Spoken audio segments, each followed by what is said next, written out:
Welcome back to Improvision Entertainment. My name is Sunderman. And I'm her guest, Malcolm Platt. And this is Euro Truck Simulator 2. And we are about to head back to Gothenburg, however you say it. I'm going to press the... Even though I'm not going to be in car right now. Alright, so we are here, picking up a cargo. I think I'm dropping it off at a ferry, which I need to do Scandinavia, so... If I didn't, whatever, I'm still getting back to Scandinavia, and we'll just go with it. I'm on a lot of medication right now from steroids and my antidepressants, and I'm just like, because I pulled my chest muscle at work, and it hurts, and it felt like I was having a heart attack. And I finally felt like it was okay to have a little bit to drink.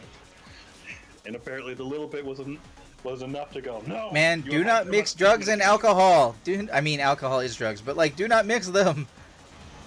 Very, very small amount. Very small amount, and I'm surprised how much that, it affected me. That very small amount, being surprised about it is kind of in the same realm as, man, these brownies are nothing. I have a story for that. I've done that, but it was on an accident. My fucking father made these brownies, and he is like a wizard. Like, I'm serious. He lives in Massachusetts. It's legal there. He made brownies.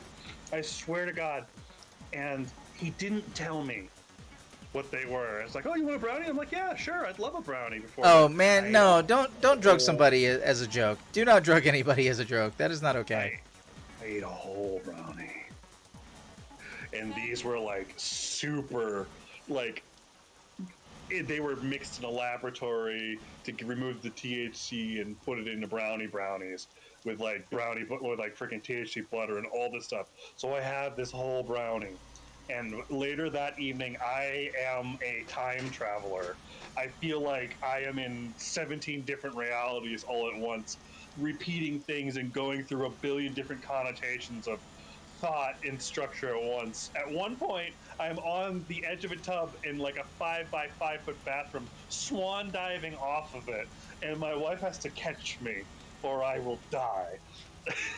And for 3 days, I kid you not, I'm still high. I went to my grandmother, rest in peace. At the time, I said, I'm so mad at my father.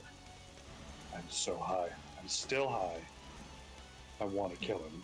He did this to me. He didn't tell me.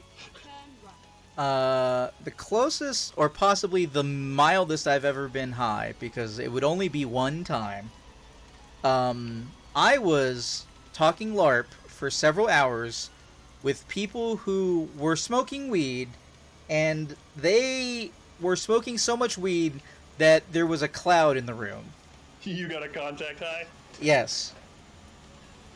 That can happen, especially if you have no tolerance for it. I have no...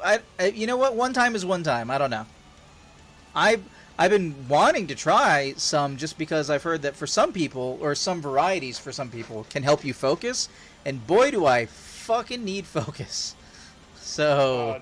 to be honest, if you get a specific wax and have a pen that you can smoke off of and do it very sparingly for like pain or a little bit of focus when you need it, it is very helpful. You just need to get the right variety. There are specific strains which will enhance or decrease certain parts of not so much personality, but things you have trouble with, like insomnia or headaches. Oh man, if it could help me with insomnia, that would be worth it too. My father, I asked him at one point, because I wasn't on antidepressants again yet, because I don't trust antidepressants for a variety of reasons in my life. I'm on them now, and they're great. I found the one that works. But right. I was taking it, and it helped me sleep. Like, it helped me sleep, it helped with my migraines, and it helped with my depression. I had just enough. I treated it like medicine, and it worked like medicine because I went into it with that mindset. And in that mindset, it worked perfectly.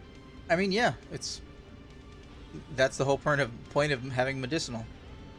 Yeah, I was extremely thankful that my dad was so knowledgeable about it and knew how. He specifically grew a plant for me, that's just nice. to make a specific kind that would help me, and it did. And I used it for a year or two, and eventually I'm like, I'm already doing this. I feel a little off for doing it because it's a little unpleasant at times because I don't really like inhaling things into my lungs. Sure. Um, I but don't like sticking he, things in my eyes, so I understand that. but he said, I'm going to do this. I said to myself, I'm already doing this.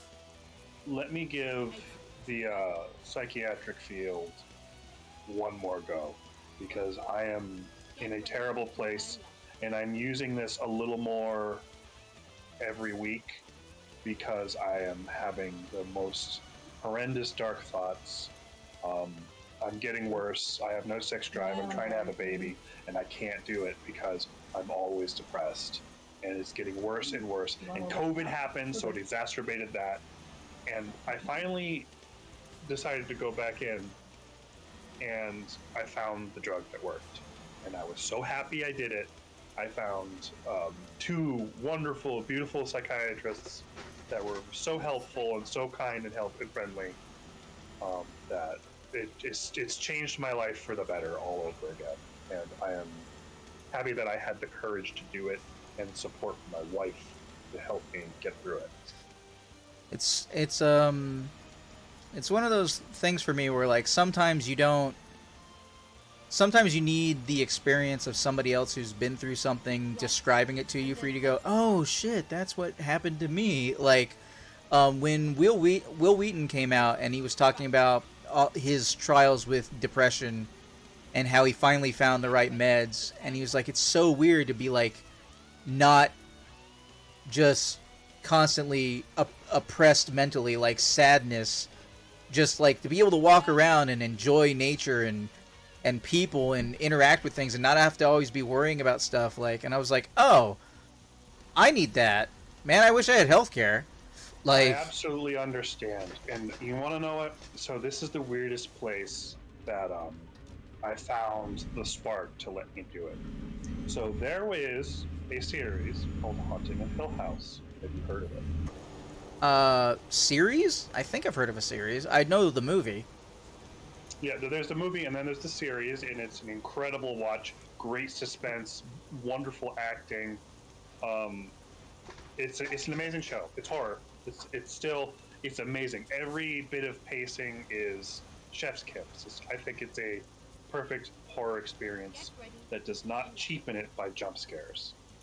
Sure, there's one or two. It's horror. You're gonna get one or two, but the one that they jump scare you with is so good because it leads into this conversation, which allowed me to describe where I was. And I just took it and I went, that's exactly how I feel. That's how I felt. That's how I've been feeling for years. Oh my God. It specifically talks about one of the characters is something of a medium, and when she touches things, she draws emotion from it or loses emotion from it. Touch clairvoyance. Yeah, so she touches something and she completely loses what feels like emotion. She feels nothing.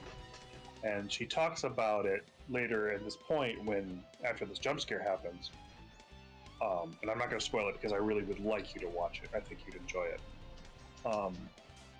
She says, I needed to feel something because I felt nothing. I was in this void.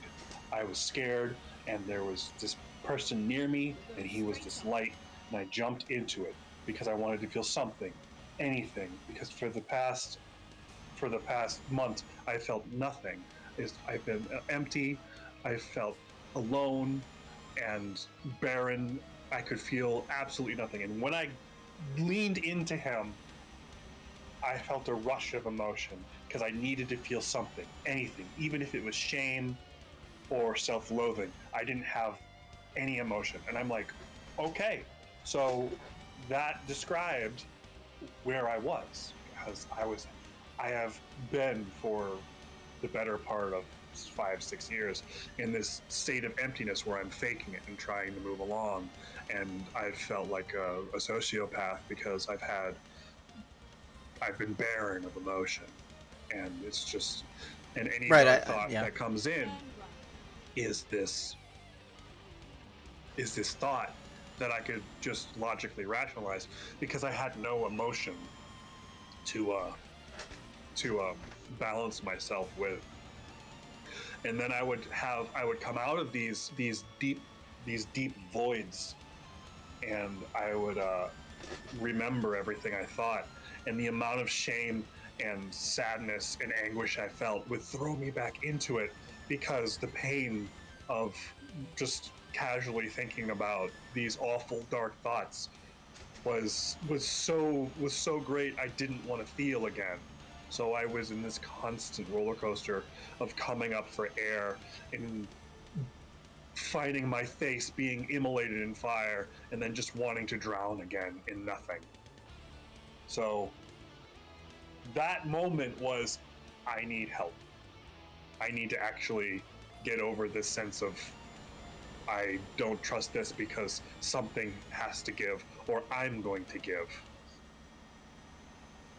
Man, I think this past week my uncle died.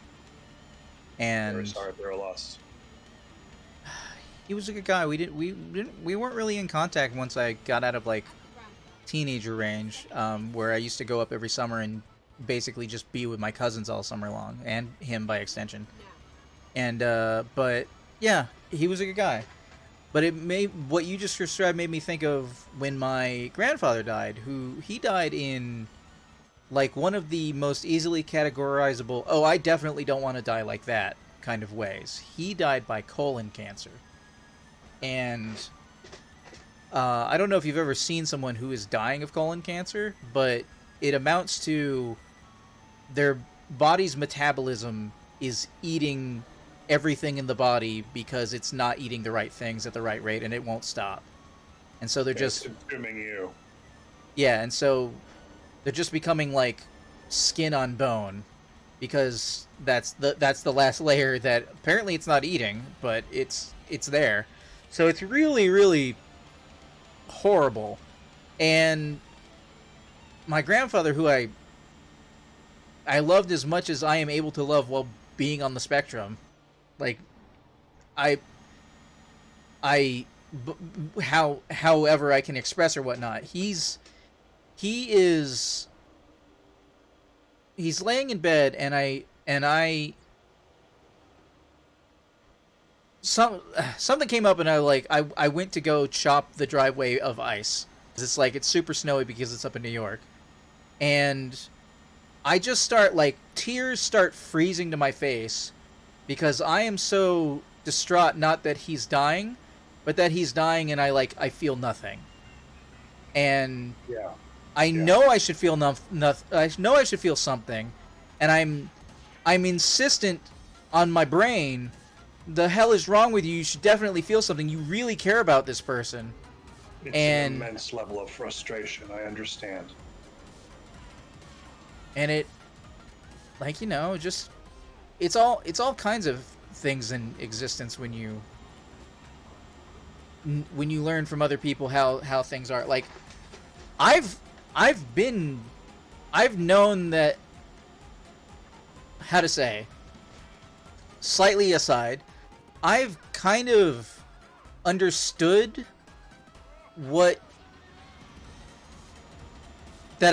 basically that I was trans, but I didn't know there was a name for it, and I didn't know that was a thing that people could be, and I didn't know that it was, I'll dare say, normal for someone to experience. And then when somebody laid it out for me, I was like, wait, that's a thing. That's a thing I am, and that exists, and I can be that, and it's okay. Holy shit, why has it taken me 35 years or something, 38, whatever age I was when I was like, oh yeah, that. Fuck. That. Same deal with the being on the autism spectrum. Well, I'm going to tell you why I think that is, and I would really like you to not think that I am attacking you or trans people when I say it. No, I mean, you're a friend. And if you're wrong about my trans experience, I can correct you, and you can, and I have been mulling this over because I have been having problems struggling with the idea, because I feel that the biggest problem with trying to talk to people about it is if you don't understand, or you're trying to work through it, or trying to make sense of it, if you say something, you are suddenly a transphobe. You are suddenly an enemy, you're a bigot, or something horrible, or you're an awful person you can never be talked to again. It's like, even trying to discuss it is like trying to break the paradigm of somebody's thought reality of who and what they are. And I'm like, I don't feel wanna like talk that about really it. happens when you're just talking to a person who's a regular trans person with an open mind. But I've- go on. I understand the trepidation. I have friends who I trust that are trans like that, and I have had several who are no longer friends because I've tried to broach the subject, and I am suddenly public enemy number one. Well, I'm just like, can you not? I'm just trying to get through this, because on an emotional level of where, like, you are my friend or I care about you as a person, I absolutely understand if you don't feel like who you are in your own body, and now you know who you are and what your gender dysphoria is. On the other Right. hand, it's like, why are you trying to make me a villain for not getting it? Because this is how it makes me feel. I need an explanation. I want to talk about it. But if I talk about it, Okay, I'm but- suddenly not but your you're- friend. but you're talking about it. So let's talk about it. I know. So, what I think why you wouldn't realize such a thing is because, and you've had people come into your stream and they've said it in the rudest and most evil way possible. They look at you Yeah, I've had and they hate go- raids. and they go, "You're a dude. I can obviously see you're a dude. Why are you trying to lie to me into my senses? I obviously see you are X. Why are you not X? You're asking me to lie to myself about what you are visually are." Right. And it's like, I think the problem is, it feels like you're asking people to lie to themselves about what they see, and they don't like that. And as a knee-jerk reaction, it's like, but you're obviously a dude. I can see that. You're and I, as your friend, and people who understand, go, enough at least, go, I understand you have gender dysphoria and you're trans and you're transitioning and you wish to be seen as something else, but you're not there yet. But at the same time, my brain is registering, like I did it earlier in the intro. I looked at you and I went, and I'm his friend, and I went, damn it, can we do that again? And it happens because Well, my okay. brain registers If you the if you think anthropological that's and troubling for anthropological. you, imagine what it's like for me. Yeah. I definitely get it. I mean, My it's best not the analogy same without thing. having a one-to-one is you understand the concept of phantom limb. Oh yeah. Okay. To me, my understanding of what it is to have a phantom limb where like you lose an arm or a leg or something like that, but it still feels like it's there, is me sitting here already mutilated because my breasts are missing. Or I've got this dangly thing off the front. Like, imagine... I'm gonna say something that other trans people won't necessarily get behind, but like I come at it from the perspective in a science fictional sense, where there's two ways to solve this problem. One, you could mentally fix the problem by having some sort of drugs that made you feel comfortable in your body, or two, you could alter your body so that it fits what your mind wants. And obviously, most people would prefer not to mess with their mind, and I absolutely get that. I would definitely, I prefer to change the body, but I wouldn't be opposed if something could merely make me feel comfortable in my body. I don't think it's a bad thing either. If you're constantly feeling distraught and pain over it, and you want that to stop, Yes. if a drug can help you feel comfortable, then I think that's a good thing. If it's not enough for you, and you need to change the body, I also understand. I mean, I prefer not to mess with the mind, and I as I feel, because it's one of the things that like the thing is, I could anecdotally tell you a couple of stories that other people who've been around me can vouch for, that are like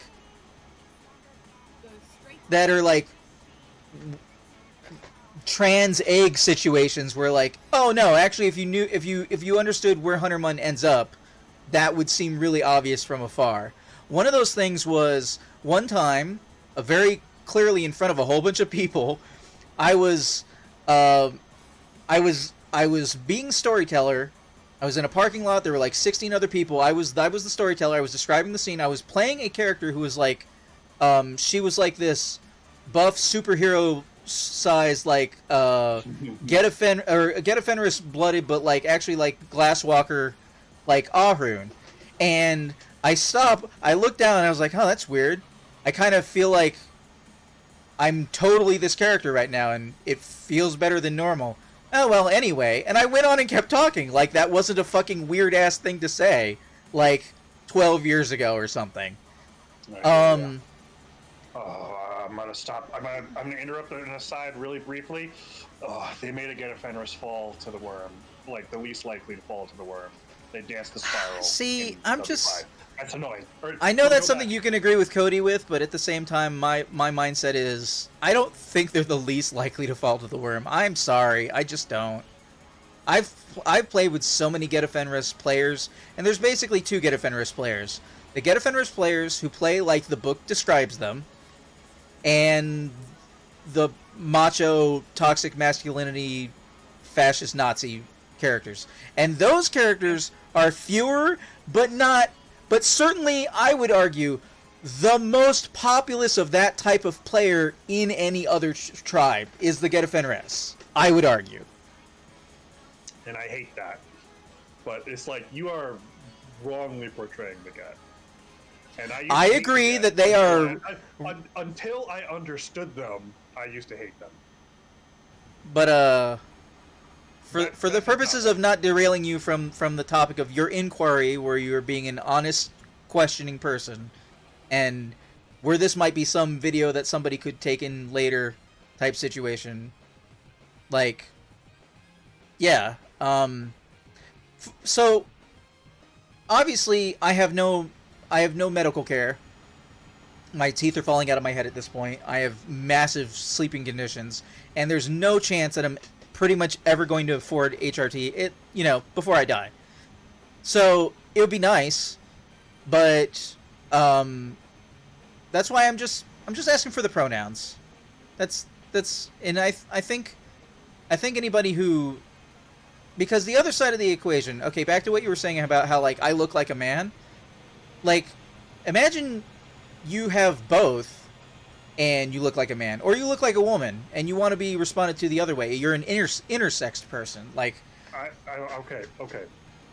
It actually bothers me when people say I look attractive, because I see myself in the mirror. I'm like, what the fuck is... No, that's not even the right person. Why would they think that person looks attractive? Intersex people are so rare. They exist. I'm not saying they don't exist. They're so rare that it's an exception.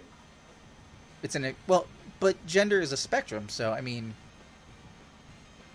it's not a one or the other. It's a variety of things. I mean, I'm talking biology, the physical parts. It's like, yes, the biology is a spectrum.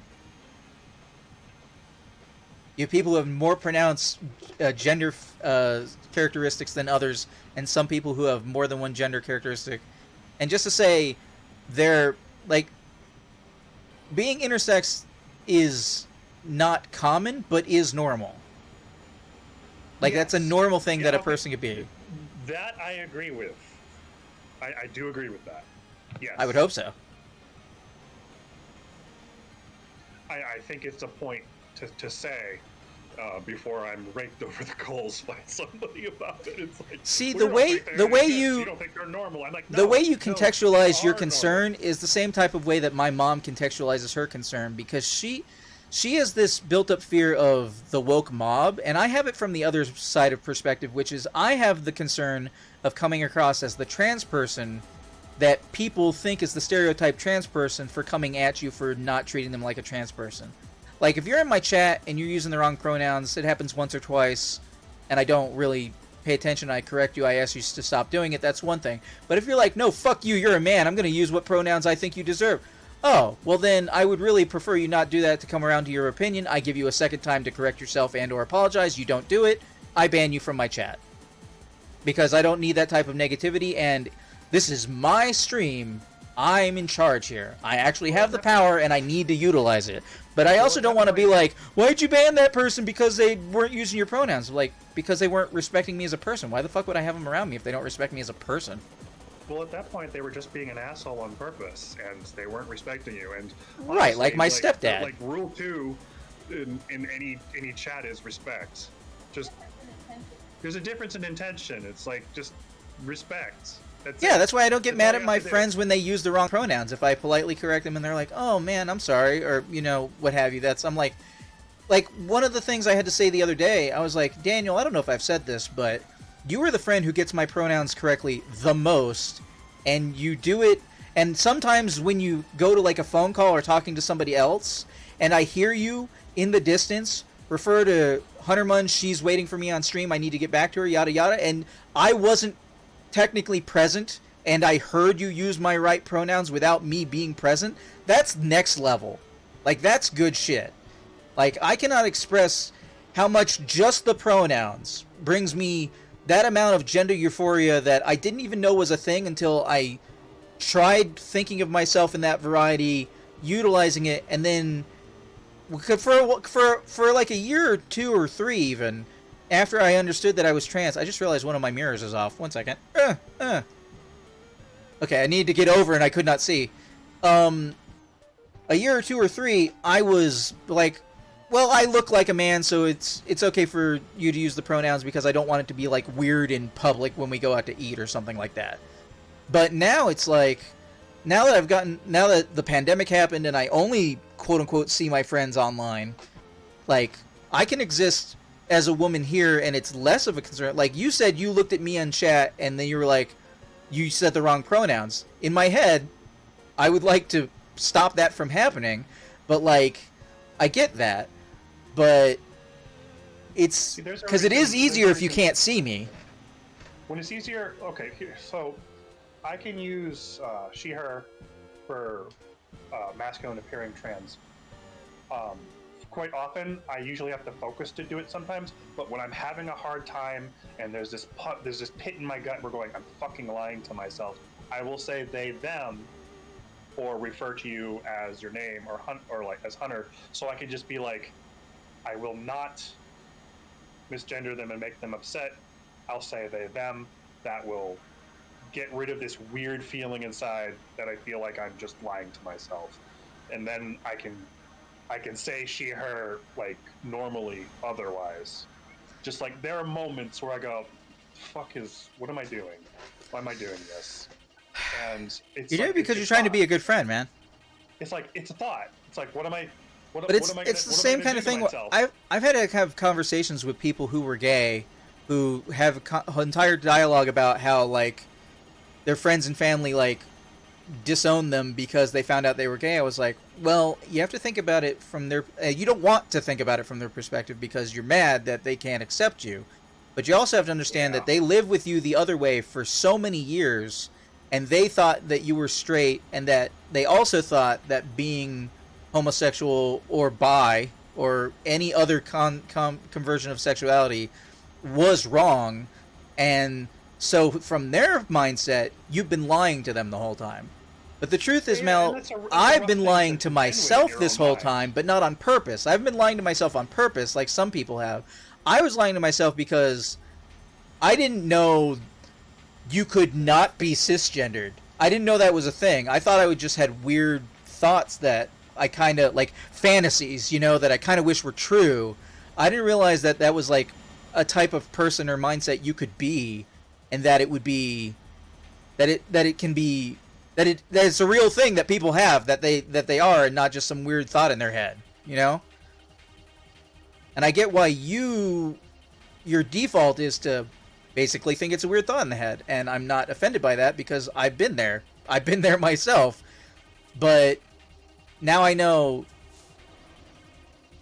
like, biologically, and when I say that, I mean like the chemicals in the brain are what make you up, kind of deal. Like, say it's true. Now I know being trans is a thing, and like, well, being trans is a thing, and it's this thing. I'm definitely that thing. Does that make any sense? That makes sense, yeah. I never disputed the thought process or the mental state which puts you there, or the biological state that confuses your body and your mind and makes you uncomfortable. I've never disputed that. I never thought that was not a truth, because I'm very scientifically minded in that sense. Yeah, well, I mean, you know, some people are like, just to reiterate, the thing I wanted to talk about was the anthropological, visual, contextual clues which identify somebody as masculine or feminine is what I think that most people have a problem with when it comes to gendering or speaking of trans people, is because they look at them and like, but I can't, like, and they can't get past that. And it's a very difficult thing, in my opinion, for most people to get past. It's like there are male and there's female in the animal world. Sometimes there is intersex, and that's normal as well. But when you look at it, you go, or hermaphroditic, or any other like there's plenty of. There are some. Yeah, there are some. That's why I said intersex is a thing. It happens. It's real. It's normal. Hold on 1 second. I'm in a 1-lane thing with barriers on either side. Can you read what Molly said in the chat? I've never felt like I was born the wrong gender or sex, but sometimes I feel like I look too female than I like. I wish I looked more androgynous. You know what? When I was younger, I was mistaken for a girl all the time. My mom would prefer to be androgynous and be basically sexless, and prefers, even though I'm like the only person doing it right now, but she prefers they them because it's without gender. And so my mom is in essence non-binary, and so yeah, so that makes sense to me. She's like, she has contemplated just having her breasts removed because she feels like that would help her a lot. And I was like, wow, like, there you go. Because, you know, that's the whole, you got dangly bits on you don't feel like you should have. I don't think Molly's taking it that far, but that's the thing about, well, that's why it's so interesting to me, like, people who are gender fluid. Like, I might be a little gender fluid sometimes. I feel like I'm not wrong in the body, but I feel wrong in the body like 90% of the time. But that's not really like a thing I can freely say, because it's so much easier to explain yourself as one way and not some other way. It's not gender fluid. I don't think you're gender fluid. I think you've got the part. So there's a biology there. I think you may be right. That way. It's you have the part.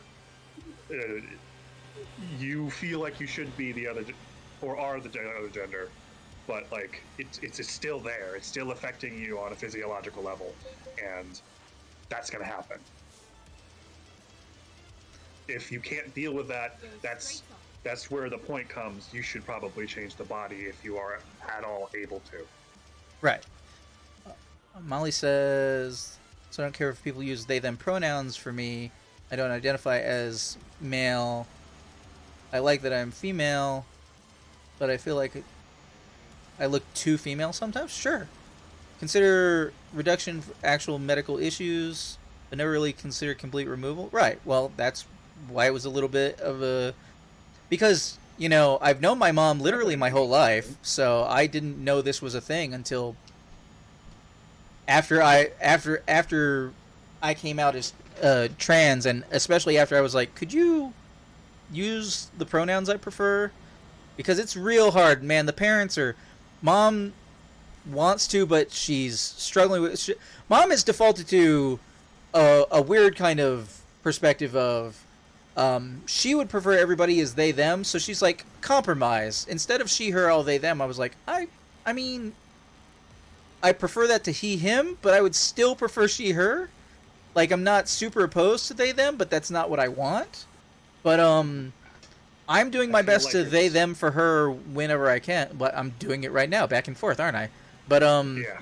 In the same breath. sorry, it's been 40 years, so I mean, you know. Uh-huh. Also, let's put this into perspective. Also, to be fair, I'm she's never thinking- asked me to use the they them pronouns. She just says Yeah. she prefers it. So there is that. She has not made the please do this because, you know, she's had to live with it this way for a long time and she's just gotten used to it. So here's the mom perspective. You're my baby boy. You've been my baby boy since before you could even consider the fact that you weren't. The mother mode of thought is incredibly difficult to break. I don't think she's associated me boy. Like, I don't know When if that's you were born for the I know first 20 years of Jeff your life. does. That's Jeff's problem. But Jeff has a different problem, which is, oh, I'll start using your proper pronouns when you look like those pronouns. And I was like, so that's I hate to break it to anybody who's like that, who thinks that's a reasonable perspective, but that's transphobic. Like, you were saying that I have to be what you think I should look like in order for you to respect my pronouns. Which is, to be clear, not what I'm thinking Mal is saying, even though it might to some of you sound the same. But I don't know who I'm talking to when I say that. I've never met the angry woke mob, but I am worried about being attributed to them. I barely have any wherewithal to understand what it is to be woke, because like so many things in our culture, it started from the conservatives using negative connotations towards people, and then slowly the people who are not conservatives had to pick it up in their lingo so that they could talk around and with them and they start winning the conversation, basically. Because wokeness was not a fucking thing and sounds so stupid. Oh, Star Trek's becoming woke. No, by your definition, Star Trek has always been woke. I don't know what fucking Star Trek you've been watching. Here's the problem with the woke mob. They don't seem to understand that to make this change, it needs to be a gentle, patient coaching measure. You can't just force this, what I would like to say, doctrine down people's throat. We've been fighting having doctrine forced down our throat for our entirety as a species, and we always react negatively. We always react with hate, and violence, and anger. You can't do that. It's like, you need to do this, or you're this awful transphobe. It's like, that doesn't help. And I understand that people need to be more open-minded, and they need to accept these things, but it's not gonna change by force. It won't. It will never. Well, I mean, if people aren't going to get banned from Twitter for being literal Nazis, why are you going to ban them for dead naming somebody? I don't think you should dead name somebody, obviously. I think if you dead name somebody, you're an asshole. I think if you don't use the pronouns that somebody prefers on purpose, you're an asshole.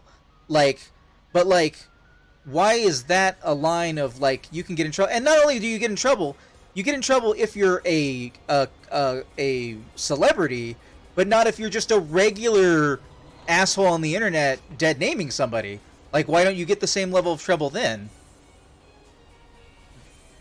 Because you're easier to attack as a celebrity, and you're all out in the open, and it's easier to hit to. Well, I'm just attach making it things from to the you. argument of consistency standpoint. Like, I know, but still, something that's out in the open. if is you're not much going to easier ban hit than somebody actual that's hiding under the Nazis, covers. if you're not going to ban, like, what else would you? Flat earthers. Like, if you're not going to, like, people who are anti-vaxxers, ban anti-vaxxers. We need less stupid people trying to make sure other people stay stupid. Climate deniers? Why are you not going to ban all these people, but you're going to ban somebody for using the wrong fucking name? Yeah, I hear you.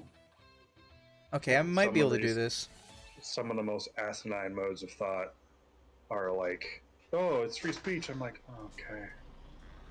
I mean, yeah, my perspective is, for many years, and I used to actually use the word, and I will forever regret it. But like, I still believe in an academic sense, at least it should be mildly acceptable for you to use the N word if you're just talking about it. Like, but I'm not doing it. I did, but then I came to my fucking senses, I guess I'll say. And it's just okay. In regards to that, don't. Yeah, don't. Exactly, don't. Just don't. But I have a but personal I have a personal relationship with that word, and it's very unfortunate.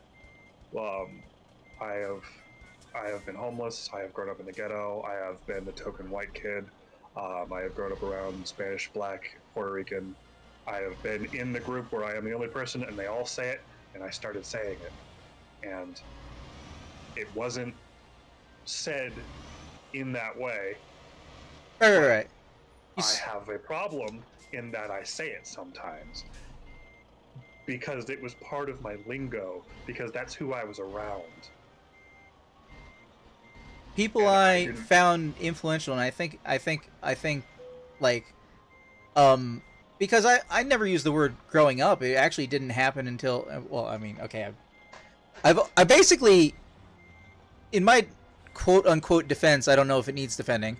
I've only used the word while trying to explain my feelings on free speech and how you should be able to say the word. My perspective is you should be able to say the word and then not say the word. It's the kind of religious perspective of like, well, you have to have religion, otherwise you're going to do terrible things. Like, no. I rape and kill as many people as I want to right now, which is none. Like, I don't need religion for that. Like, oh, hey, I'm level 29. I think that means... Alright, we're going to get bonuses for just-in-time delivery. I had everybody voting on these different things earlier, but, like, the eco-driving is not a huge deal, but the just-in-time delivery gets me more experience points the more... It gets me experience points, basically. Yeah, pop that just-in-time delivery up. You're almost done with it anyway. And so, I guess to finish this thought before I, like, wrap the recording, and then we can start again, is just like, I think you should have the freedom to do things that don't hurt other people, and then you should also be held at least accountable. Like, on the one hand, is cancel culture a thing? No. On the other hand, is cancel culture a thing? Sure. Sort of, Oh, yes. Like, it is and isn't a thing. Because most of the people who complain about cancel culture are people who are doing bad things and finally getting repercussions for them. It's not normally, but is sometimes, people who have been accused of a thing that isn't actually true, and people are trying to, like, gin up a controversy about them, but that's And then not they as get common. dogpiled. Huh? Yeah, and then they get dogpiled. Oh, Molly says, you've dead named an ex before, and it's one of the most excruciatingly embarrassing experiences of my life. I think it's punishment enough to do it on accident. Punishing someone further for an accident is kind of too far. Late response and meeting. Well, Oh, to the dead naming point, Molly, I think, like when Jordan Peterson recently came out and used the wrong name for Elliot Page, and used the wrong pronouns, like, one, he was being an asshole. Should he have been able to be an asshole? Sure. Should he have gotten banned from Twitter for being an asshole? Nobody else does. Like, again, Nazis. What is the highest bar? Nazis? Rapists? Well, they're competing. Whoever's the highest bar, if you're going to be banning people, you shouldn't be banning people just for being an asshole. Conversely, a trans person's... and age is just a number. Your respect for a trans person shouldn't determine whether you use the right pronouns or the right name for them. Because otherwise, I wouldn't call Caitlyn Jenner.